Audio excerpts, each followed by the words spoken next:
Hey friends, welcome back to the channel, and if this is your first time stopping by, welcome. And my name is Catrice. I am the creator behind Catrice Designs. In today's video we are going to make a patchwork tote bag. So I'm going to be using some 5x5 squares, which they're called charm packs, and basically they're just going to be all different types of patterns. No rhyme or reason to the design that I'm going to create, so it's just going to be kind of like a probably, I want to say I probably will lean more towards the pastels, because you guys know how much I love my pastel colors. But anyway, so we're going to use this pack, and I am going to do a solid panel on the back because I want to put some embroidery on the back. So we're going to break out the embroidery machine, get her all ready and set up, and then I'm going to reposition the camera and we can go ahead and get started. Okay, so we are here at the craft table and I have all of my squares laid out. They are not necessarily in the order that I'm going to use them, but these are definitely the squares that I have. So right now I have six columns going across and 5 rows coming down. So my next step to do is to decide the order that I want the squares to be in. And I'm not sure about the back panel yet because it's going to be a solid panel so that I can do some embroidery on the back of it. But I'm thinking about, you can see this little teal color right in there. I'm thinking about using a fabric that is that color. I don't have a lot of solid fabric, but I do have a few, so it'll be some color that will blend well with this pattern. And so now what I'm going to do is just sit here and kind of put these squares in the order that I would like for them to flow consistently. I think I have like a lot of teal and blue from what I'm seeing, but anyway, I'll sit here and get this together, and then when I come back on camera I will show you how I link the squares together. So I think what I'm going to do is go in this direction and then come down, but we'll see. And I'll show all those steps, I'll show those on camera. So let me sit here and play with this little puzzle that I've got, and I will come back on and we will be ready to start sewing.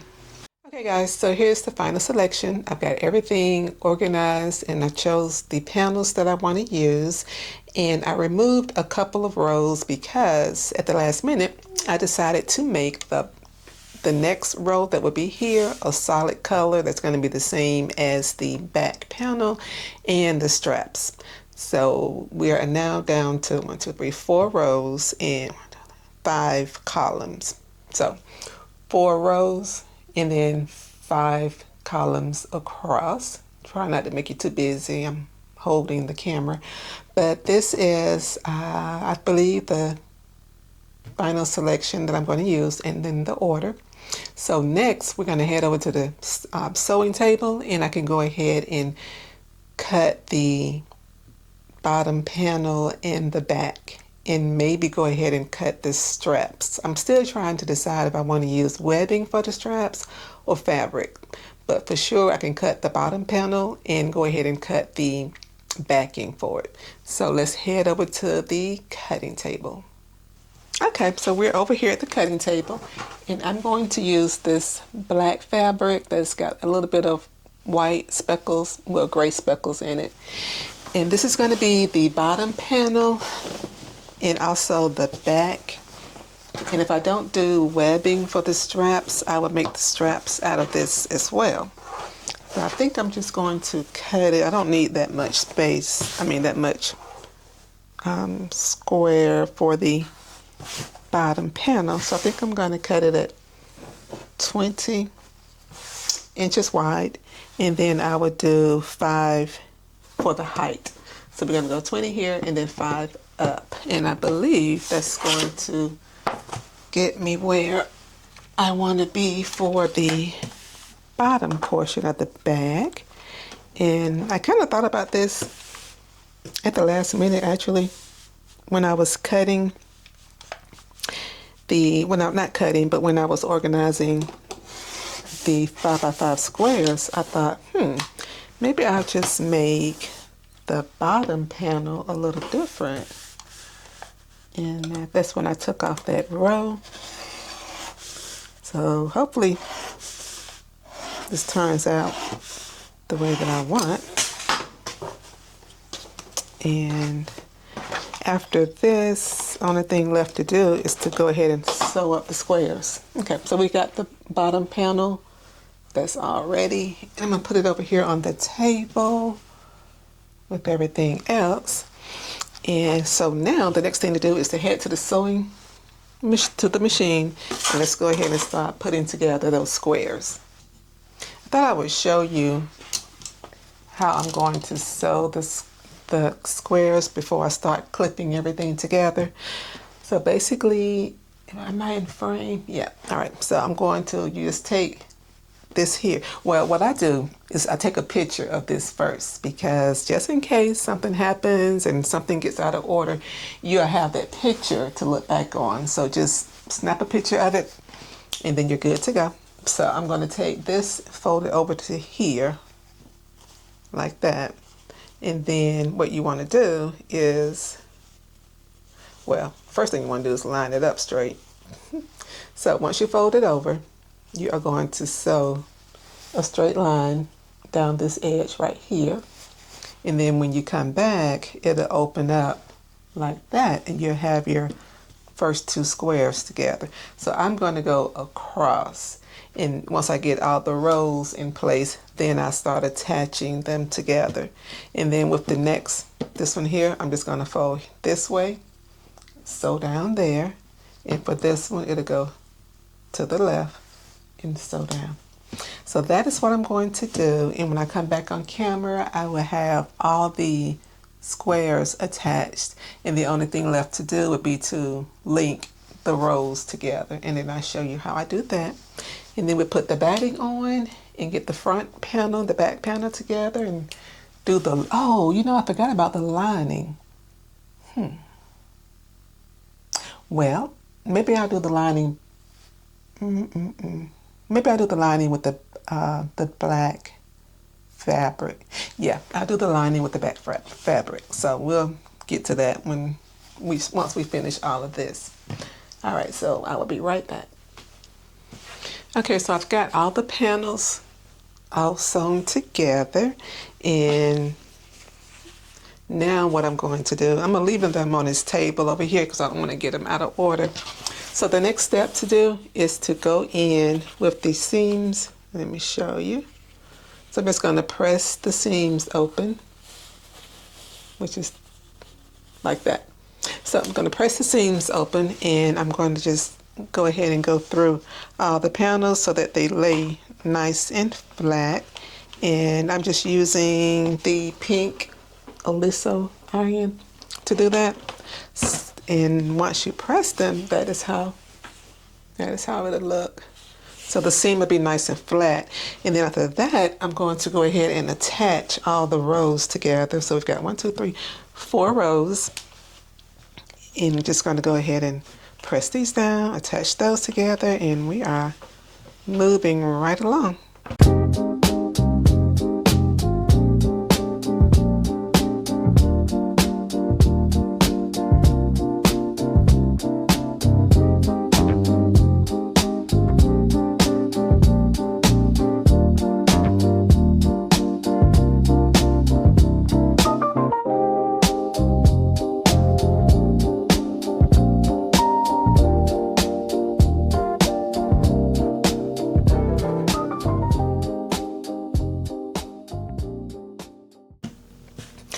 This is what we are left with after all the seams are pressed and everything is neatly laying down flat as it should.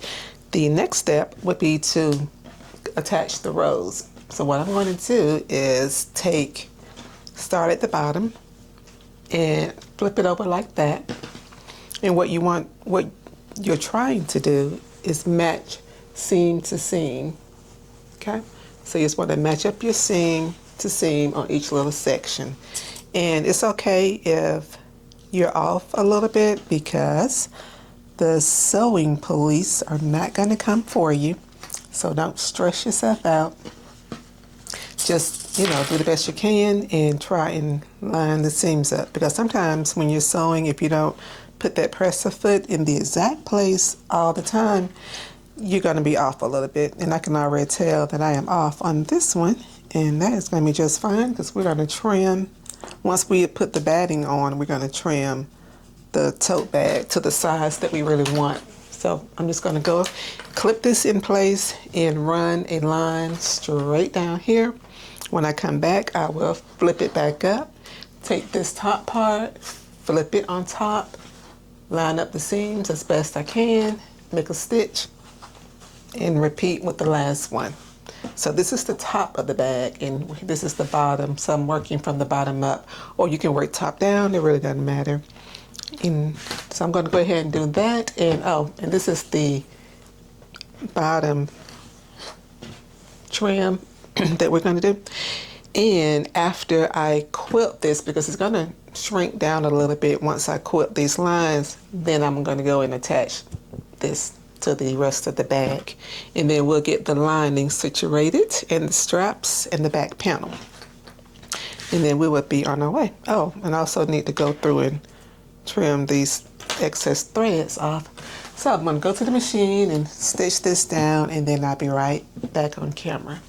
Now we have all the panels sewn in place, and we've got our front panel all good to go. So that's how that turned out. Very cute. So now what I'm going to do is go ahead and, I still have the bottom panel I'm going to attach once I do the quilting. So now what we have to do is quilt the front panel. Looked like my camera was trying to go out of focus for a minute. But so what I'm going to do is just pin this to the batting, and this is a polyester mid-weight batting that I'm using, and I'm going to go ahead and just use these little stick pins and go ahead and pin it in place. So what I'm going to do with this, once I get everything pinned like I want it, is, and I'll hold it up so you can get a better view, but I'm just going to go down the stitch line of the rows, not the columns, because for some reason my columns went a little wonky, but that is okay. It is still going to be a tote bag. All right, so what I'm going to do once I trim the excess batting off is go down, start here, and just sew straight down the rows. So it's going to be 3 stitches because I've got 3 rows. I'm just going to follow the sewn line that's already there. And once I do that, we will come back on camera and go ahead and trim I need to trim the back. I need to cut the lining and then attach the bottom part together and do the straps. So not too much more to go, but still got a little ways to go. These patchwork bags take a little longer than if I was just doing a solid front and back panel. I would have been finished by now. But so we're going to go ahead and get this taken care of, and then I'll come back on camera and attach the bottom part. Okay, friends, so we're back, and it is a completely different day. And we are going to go ahead and get this tote bag completed. So where I left off, I had just the front panel, and then since then I've sewn the bottom panel on, and I decided to do a pocket here. So this is just a black pocket, and I'm going to go ahead and embroider something on it right there. And it was still looking a little not quite what I had in mind. This is the back panel over here. And I went ahead and sewn on the bottom panel as well. So this will be the back of the tote bag, and I've got the bottom panel sewn onto there. So I'm just going to sit this to the side. So the front was still looking, it's cute, but it needed something, and I wasn't sure how I was going to do the straps. So I forgot I had this pink webbing It just kind of have a sheen to it. And I thought that I would make the straps the full length of the bag. You've seen those tote bags where the straps go from the bottom to the top. Because usually when I do my tote bags, I just put the straps up here. But I thought that if I would do something like this, that would kind of make the bags pop a little more, and I actually like that. So what I would do is just sew the straps on, you know, a seam on both sides straight up to there, and the same thing on this side, just sew on both sides straight up, and then do a X at this top part so it can kind of hold the webbing in place. And I found some polyester embroidery thread that actually matches. It's a good comparison for the strap. So I'm going to use this to embroider on the black part of the pocket. Now I already have the pocket folded in place so that I know where I'm going to stitch. So see how the back is already folded in place. But what I'm going to do now is put some stabilizer on the back of the pocket and get it ready to be hooped and stitched out. And I think I'm going to keep the design simple because, you know, the bag is so busy. This is how it would look without a pocket. And I just kind of think, although that's cute, I just kind of think the pocket sort of helps with this black panel down here. So I'll put that there, and I might put a pocket on the inside. I'm not really sure, but for now, what we're going to do is go ahead and get this stitched out, and we'll get the embroidery machine all turned on and ready. So when I come back on camera, I'll be ready to hoop this. I thought I would show my process on hooping, and what I'm going to do, I've got the 8x8 mighty hoop that I'm using. So you just want to put it, the warning label part, you want that to be face down. And the warning label is just for people who wear pacemakers. They may not want to come in contact with the hoops because of the magnets. They're so strong. So I've got this is just tearaway stabilizer that I'm using. And I'm going to go ahead and get my paper scissors so that I can cut it. And I'm going to just trim it straight up the side. So you want to put this here. And on my design, I already have on my pocket, I already have the design printed out that I'm going to use so that I can get the crosshairs so that my machine knows where the center point is going to be. And I've got it taped to the pocket. And now what I'm going to do is go ahead and tape the pocket to the stabilizer. This is called floating. When your project doesn't hit the size of the rim to be clamped in, you got to tape it in. And I'm just using some embroidery tape, and you can use any embroidery tape that you want, but my preference is the Kimberbell brand. And that's what this is right here. So I'm going to tape it across all four sides so the fabric doesn't move when the machine is stitching out the design, because it goes at such a high speed and you don't want your fabric flying all over the place. So I'm just going to put that here. And I'm just going to tape this little corner piece down. I will tape and tape and tape to ensure that I get a good design. All right, so now that we have this here, we're going to take the top part of the hoop, which is here, and we are going to clamp it down so that it clamps down nice and tight, like that. And you want to hear that drum effect, so that way you know it is not moving, not going anywhere. So this is what you have. And then I'm just going to take it to the machine, put it in, and start stitching. Okay, so we're over here at the machine and I have the design already loaded in. So what I'm going to do now is just put in my hoop, and it is on safe and sound, and then I'll go ahead and start the design process. Okay, I thought I would go ahead and show you guys what I'm doing over here. So this is the design that I decided to use, two ribbons and a heart, two bows and a heart. So I have my design in place, and you probably can't see it because this machine has a light on, and let me go ahead and turn the light off, and then you guys can maybe see a little bit better. Okay, so there's the laser, and that's the crosshairs that I was talking about. And from when you first load the machine, when you first load it into the machine, a lot of times the crosshair can be, let me just move it over. Sometimes when you put it in the machine, it's like that. But your goal is to, on the Baby Lock Alliance, your goal is to select these buttons until you get the little laser in the center of the crosshair, like that.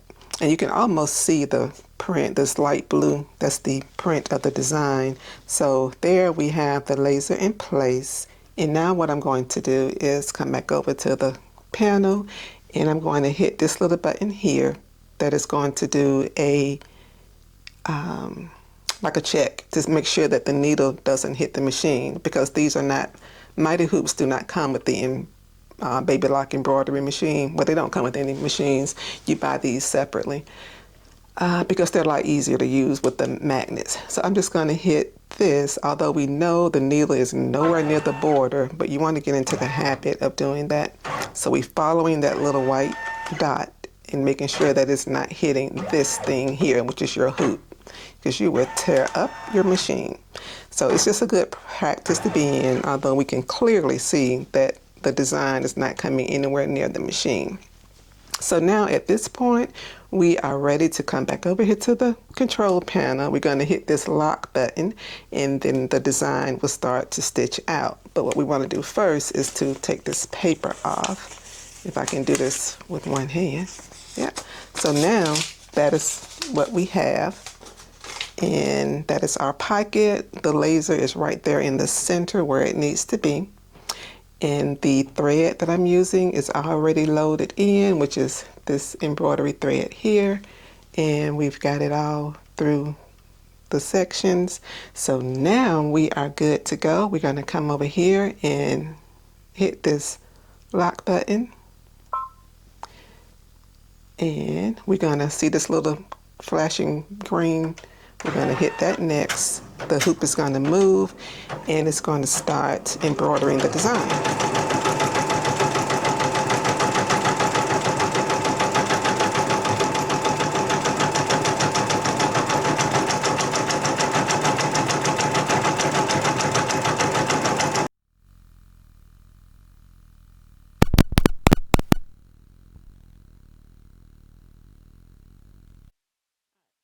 I'm not sure what happened to the audio portion of this last segment of the video, but I'll just go ahead and put this little voiceover in. And the design has finished embroidering out. So what I'm doing now is removing the pocket from the Mighty Hoop and going ahead and tear off the back of the stabilizer to get it ready for to be sewn on the front part of the tote bag.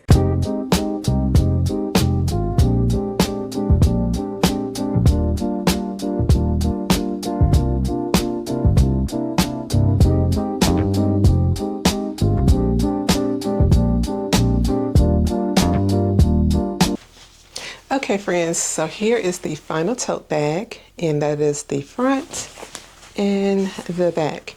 And let me tell you, this thing is humongous. So I went with a, I don't know if my camera is picking up or not. It's a little bright in my craft room today, but this is a blue floral print material. I wanted to try this, to see how it would be working with this type of blue material. It has a high count of polyester in it, and it can actually be wiped down since this is going to be my travel tote bag. And I actually like the size, how it turned out. So this is how it hangs on you. And that's the pocket right there, and that's kind of where it comes down. So this is just going to be, like I said, my travel tote to throw all of my junk in the car when we're on the road. And I actually love how it turned out, and especially I think putting that pocket there was a good idea because it kind of gave it a little bit of a pop to it. So it's like that. But anyway, I hope you guys enjoyed today's video, and if you can, please give me a thumbs up. And also consider subscribing to the channel. I really appreciate it, and it's helping us grow so much. So my next video, I'm not sure what we are going to do, but just stay on the lookout for that. And until next time, friends, I will see you guys in the next video. Bye.